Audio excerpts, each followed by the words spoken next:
Hey everyone, today I'm going to teach you how to draw a bounding box or a cube and then fit any kind of creature that you want within that bounding box. So it's more of two lessons in one. Now when it comes to drawing cubes, this is part of every artist's foundational drawing. If you're not good at drawing cubes or you've never even attempted it, then I'm going to give you some pointers on how to create a unique and, well, not unique, but an accurate cube so that you set yourself up for success. And I'll get into that in a second. But first, make sure that you are sketching with your shoulder and not your wrists or your elbows. Okay, the reason is because you're going to get banana shapes. And the other thing that I suggest is to look directly over your sketchbook instead of sitting at your desk and slightly tilting your head to the side. Now we all do this. So what happens is, and I'm going to do it correctly. So my elbow and my shoulder are off the page. I'm going to draw a straight line here, but this isn't going to be a perfect straight line. It's just very light.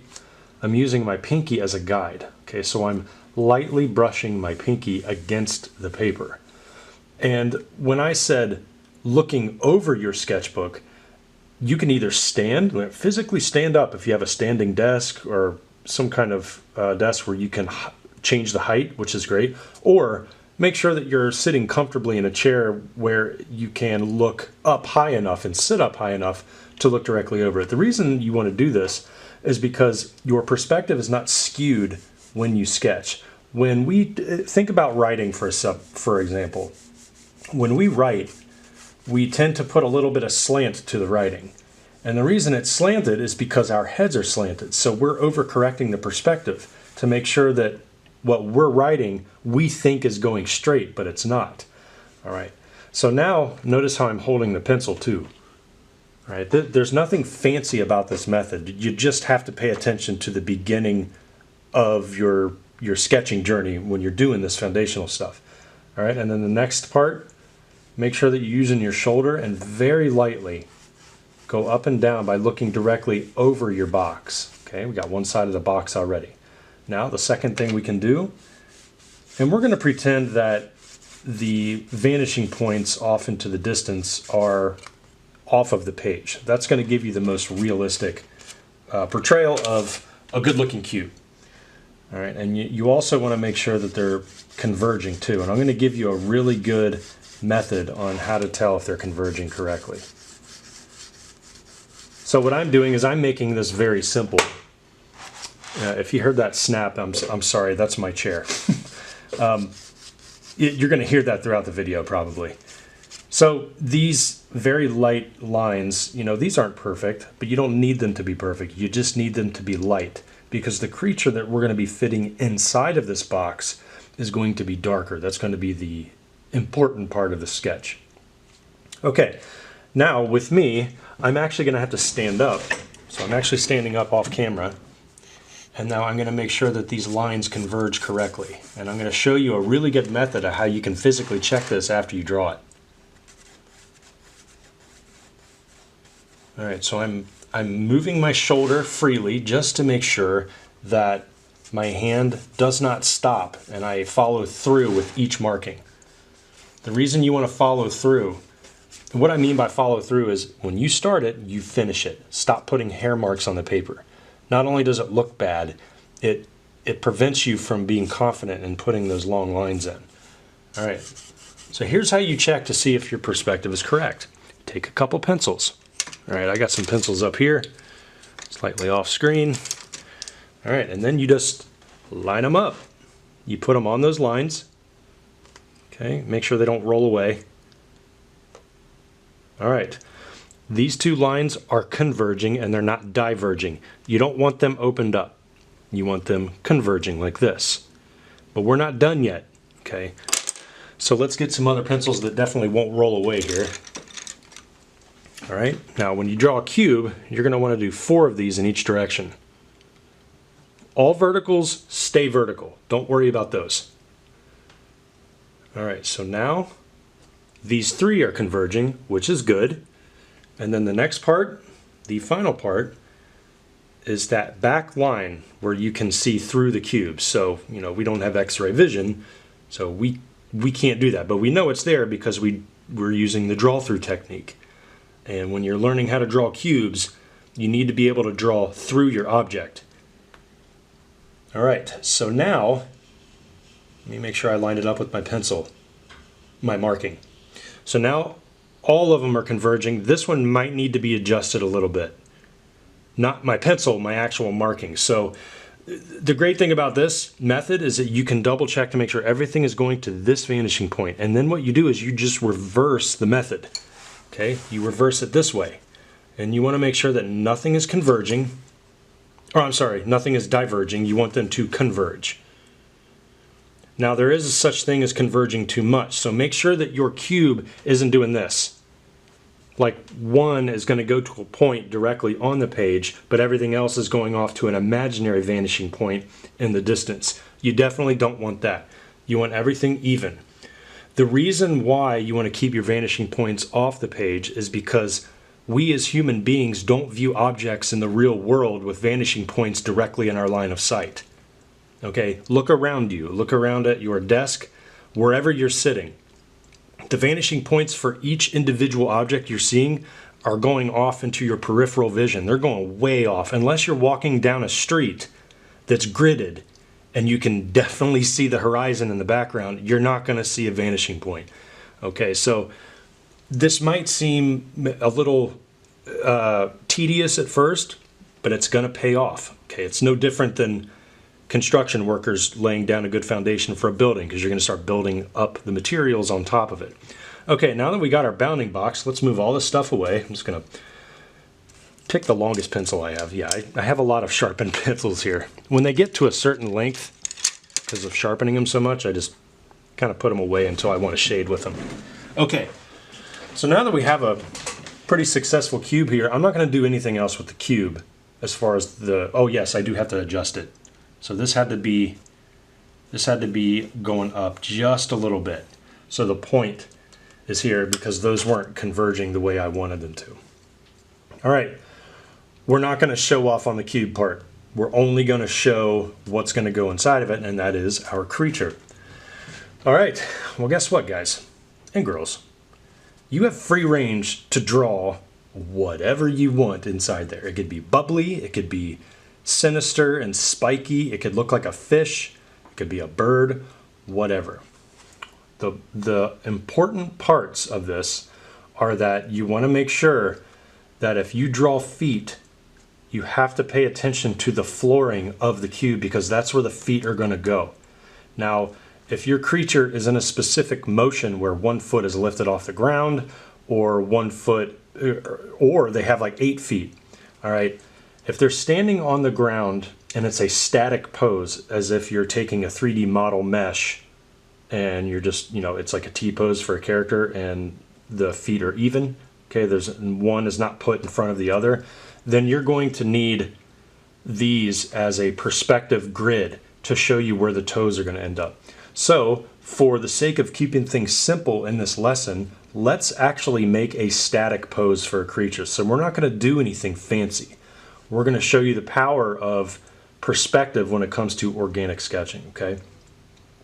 Now, look at your cube, okay? You're going to do a little bit of eyeballing. And the eyeballing part comes with drawing the center of each of these sides of the cube. Now, why am I doing this? Well, there's a reason. Because that center line is going to give you a good indication of how you're going to lay out your perspective for your creature. And this, look, if you want to study old Scott Robertson like ink drawings where he's done this by hand, like it's amazing stuff. But again, it's foundational drawing also. You need to know how to break the stuff up without a ruler, without an eraser, okay? Think about it. Look over your drawing instead of tilting your head, tilting the sketchbook, because you don't want to do this. And you have to trust me here. Once you lay this foundation down, drawing the creature inside of this box is going to be so much easier, and the payoff is going to be good because you're going to thank yourself for putting the correct things in perspective. All right, So I like putting a little dot in little areas like this in the very middle of each side. Okay, so and all those lines that go off into the distance, they go to the same vanishing point too.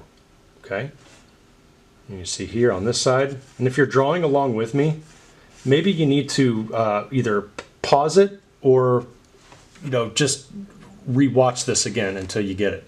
Okay, so now here's the thing. I'm sitting in my seat. I'm going to have to stand up now, and I'm going to make sure that the box is going over. Now, the way the camera is filming this, you're seeing this in a tilt. So I'm just going to hold it up so you can actually see the box. Right there. Okay. All right. So these back lines right here, they're not super important because most of the creature is going to be in the front. Okay, we're going to sell that. Now, if you want to illustrate something, it can have some really good atmospheric perspective and everything in the background is kind of faded. So now we just broke it up. Okay, and we broke up all the sides. And what I mean by broken up on all the sides, I mean we put a center line through each individual side. So each face is broken up into 4 quadrants. Okay, good. Now we got this. Now let's start sketching it. What are we going to draw? Well, I don't know.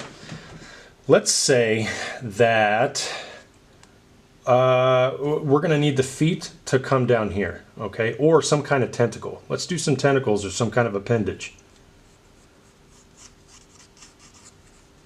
All right, so I'm just slowly putting in like these weird legs. Once I'm getting this in the box, I can now look and see where the points are, making sure that they're lining up directly with the line. All right, so these are going to be the feet.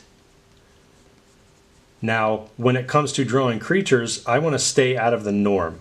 Okay, so most of the time when we think of creatures, we think of hooves, spiky insect feet when they're not really feet, they're just legs, and then you got your typical lizard-like 3-toed, maybe 4-toed, clawed feet. All right, so let's get weird with this.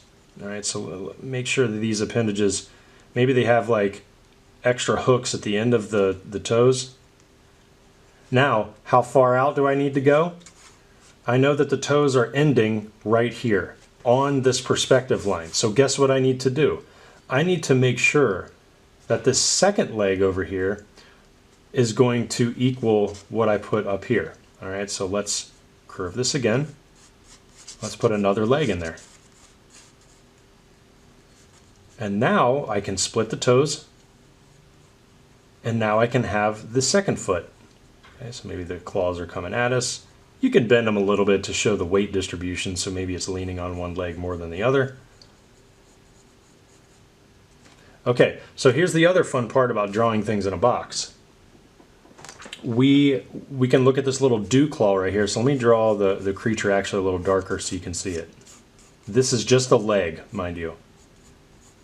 Okay, we got that little dew claw, or that little part of the ankle that's up there. I'm going to look at my box and I'm going to draw in perspective another ghosted perspective line that's going to follow all my other lines I have going in this direction. And by doing so, by looking over my drawing, I can make sure that the perspective is correct. Why am I drawing this line in here? Well, that dew claw needs to be in perspective on the other side, on this foot. So we know that the claw, if we do a correct line, is going to come up no higher than that. So that's where it is in perspective. We can put it on that foot now. All right, so now we're cooking. Okay, maybe put some extra little toes in the back there, because this is alien. It's made up. We don't know what it is yet. And let's look at the shape of this leg in the back. Okay, so we're going to want to do the same thing. Now, here's the other thing. Each new directional change that you put in your creature, you're going to need to duplicate that directional change in the other part. What I mean by directional change is if there's a body part that ends and it's flowing into another body part where the lines are going to change direction, you need to mark that spot off, do a perspective line at that spot, so that you know where it ends over here. So now the actual creature is in perspective. Look at the top of the arm here, if you want to call it an arm. The crest, or the very tippy top, is right here in the bounding box. So I'm going to mark that off with a little dot, and I'm going to look over my sketch again. I'm going to stand, and I'm going to draw a perspective line through the, like on the top of the box, making sure that I honor this direction. Okay, so these are all going off into that vanishing point. The tip of this leg is also going to hit that line, so I know how high to bring that joint, and then I'm going to come back down. Because this was a directional change, so you're going to do the same thing with this one. All right, so let's get a little weird with this. Let's just make it a three-legged creature. Okay. So now what I can do is I can draw the body in here. So I'm just going to draw the top portion of the back, and maybe the head comes down here. So I'm just going to indicate where the head could be, or the head could be up there. Maybe it's headless. I have no idea. It's creepy, but that's the fun part. Okay, so now in my previous lesson where I was showing you how to draw creatures with spheres, okay, I'll link that at the end of this video so you can see it. I'm going to draw another sphere where that is the shoulder joint. Okay, and I know that the shoulder joint will be right here on that one because I already have the perspective lines drawn. So I know where to put that ellipse or sphere. I mean, essentially, a circle is a sphere in perspective, so it's going to be an ellipse regardless if you are not viewing the circle from straight on. Okay, it's always going to be an ellipse. All right, so now I can have some fun with the body here, and even though this is invented, it's made up, and it's inside this bounding box, I have total creative freedom of what I want to do. Now, let's say the joint for that back leg is here.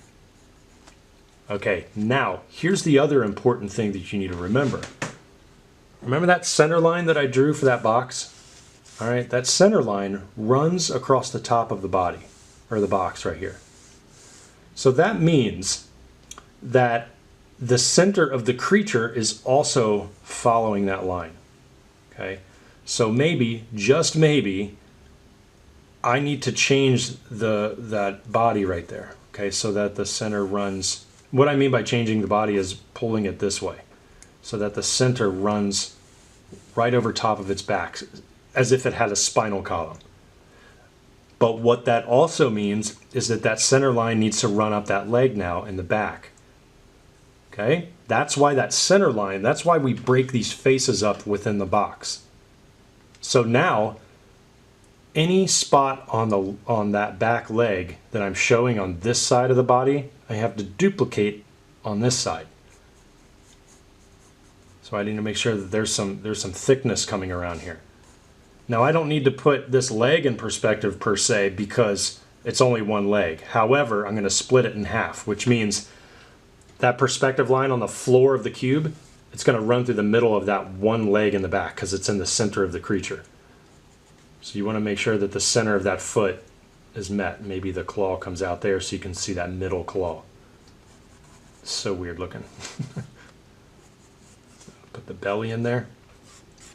And then, you know, if you're confused at all, I totally get it. You're not going to get this right off the bat. But once you learn this method and you keep practicing and practicing and practicing, it's really going to pay off because you're going to be able to do this without drawing the box. Okay, so now that we have something super simple, guess what time it is? It's time for some time lapse so you can actually see me fill this sucker in to a living, breathing creature. So if you have been trying to follow along with me so far, that's awesome. If you're still a little confused, you know, just watch it from the beginning again until you get something that you feel is correct. And then, if you got this far, great. Get your sketchbook, watch along as I put details in, and maybe you can start shading and put some details in too. So let's have some fun.